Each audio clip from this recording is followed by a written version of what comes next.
حدیث نمبر 61۔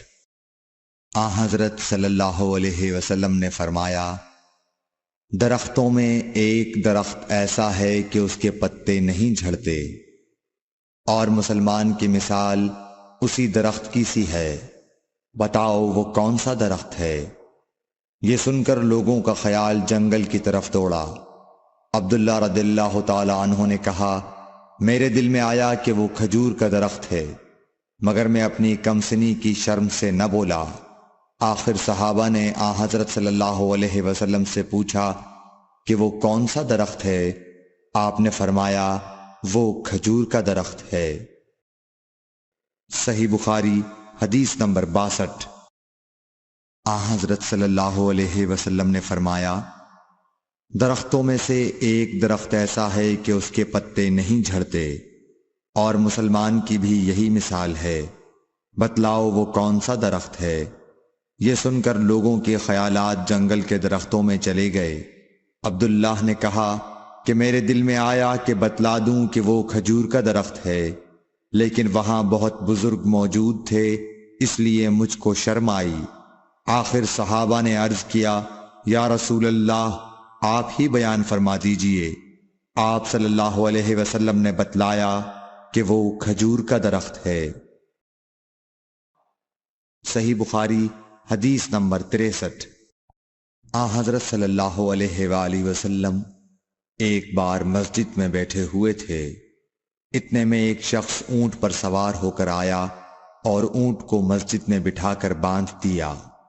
پھر پوچھنے لگا، بھائیو تم لوگوں میں محمد کون سے ہیں؟ حضرت صلی اللہ علیہ وسلم اس وقت لوگوں میں تکیہ لگائے بیٹھے ہوئے تھے۔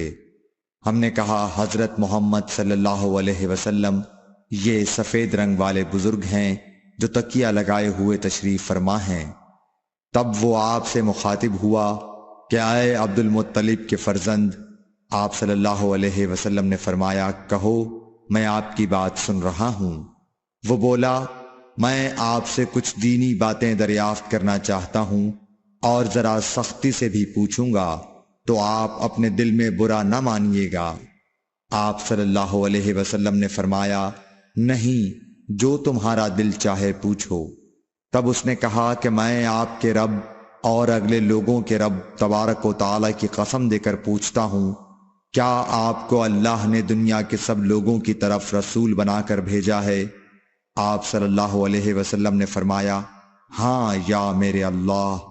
پھر اس نے کہا، میں آپ کو اللہ کی قسم دیتا ہوں، کیا اللہ نے آپ کو رات دن میں 5 نمازیں پڑھنے کا حکم فرمایا ہے؟ آپ صلی اللہ علیہ وسلم نے فرمایا، ہاں یا میرے اللہ۔ پھر کہنے لگا، میں آپ کو اللہ کی قسم دے کر پوچھتا ہوں کہ کیا اللہ نے آپ کو یہ حکم دیا ہے کہ سال بھر میں اس مہینے رمضان کے روزے رکھو؟ آپ صلی اللہ علیہ وسلم نے فرمایا، ہاں یا میرے اللہ۔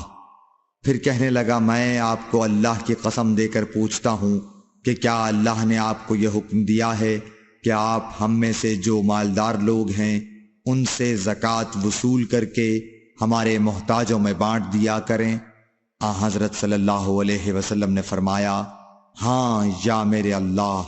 تب وہ شخص کہنے لگا، جو حکم آپ اللہ کے پاس سے لائے ہیں میں ان پر ایمان لایا، اور میں اپنی قوم کے لوگوں کا جو یہاں نہیں آئے ہیں بھیجا ہوا تحقیق حال کے لیے آیا ہوں۔ صحیح بخاری حدیث نمبر 64۔ رسول اللہ صلی اللہ علیہ وسلم نے ایک شخص کو اپنا ایک خط دے کر بھیجا اور اسے یہ حکم دیا کہ اسے حاکم بحرین کے پاس لے جائے۔ بحرین کے حاکم نے وہ خط کسریٰ شاہ ایران کے پاس بھیج دیا۔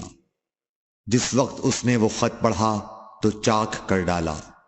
راوی کہتے ہیں، اور میرا خیال ہے کہ ابن مسیب نے اس کے بعد مجھ سے کہا کہ اس واقعے کو سن کر رسول اللہ صلی اللہ علیہ وسلم نے اہل ایران کے لیے بد دعا کی کہ وہ بھی چاک شدہ خط کی طرح ٹکڑے ٹکڑے ہو جائیں۔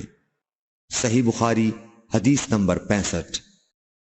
رسول اللہ صلی اللہ علیہ وسلم نے کسی بادشاہ کے نام دعوت اسلام دینے کے لیے ایک خط لکھا یا لکھنے کا ارادہ کیا تو آپ صلی اللہ علیہ وسلم سے کہا گیا کہ وہ بغیر مہر کے خط نہیں پڑھتے، یعنی بے مہر کے خط کو مستند نہیں سمجھتے۔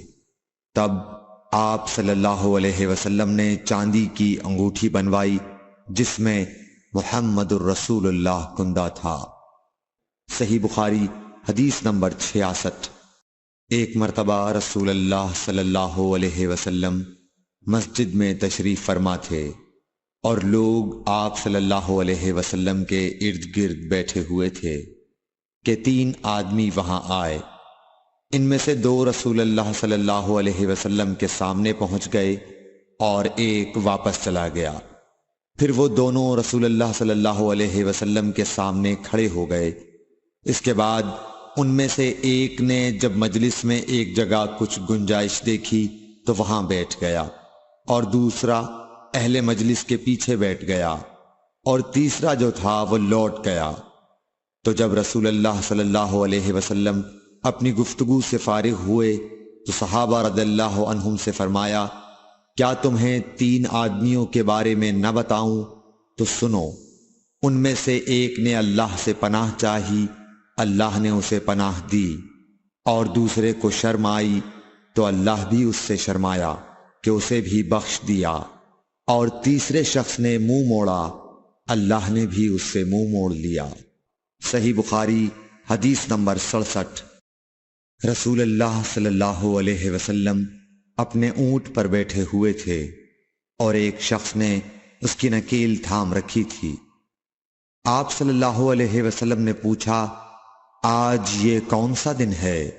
ہم خاموش رہے حتیٰ کہ ہم سمجھے کہ آج کے دن کا آپ کوئی دوسرا نام اس کے نام کے علاوہ تجویز فرمائیں گے۔ پھر آپ صلی اللہ علیہ وسلم نے فرمایا، کیا آج قربانی کا دن نہیں ہے؟ ہم نے عرض کیا، بے شک۔ اس کے بعد آپ صلی اللہ علیہ وسلم نے فرمایا، یہ کون سا مہینہ ہے؟ ہم اس پر بھی خاموش رہے اور یہی سمجھے کہ اس مہینے کا بھی آپ اس کے نام کے علاوہ کوئی دوسرا نام تجویز فرمائیں گے۔ پھر آپ صلی اللہ علیہ وسلم نے فرمایا، کیا یہ ذو الحجہ کا مہینہ نہیں ہے؟ ہم نے عرض کیا، بے شک۔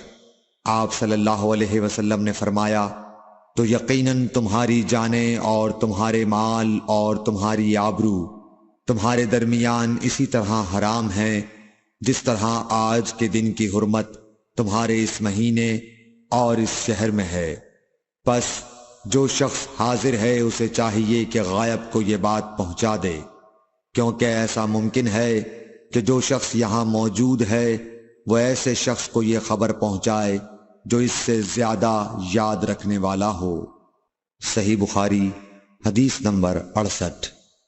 رسول اللہ صلی اللہ علیہ وسلم نے ہمیں نصیحت فرمانے کے لیے کچھ دن مقرر کر دیے تھے، اس ڈر سے کہ کہیں ہم کبھی دخاطر نہ ہو جائیں۔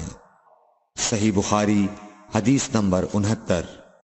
آپ صلی اللہ علیہ وآلہ وسلم نے فرمایا، آسانی کرو اور سختی نہ کرو، اور خوش کرو اور نفرت نہ دلاؤ۔ صحیح بخاری حدیث نمبر 70۔ عبداللہ ابن مسعود ہر جمعرات کے دن لوگوں کو وعظ سنایا کرتے تھے۔ ایک آدمی نے ان سے کہا، اے ابو عبد الرحمن، میں چاہتا ہوں کہ تم ہمیں ہر روز وعظ سنایا کرو۔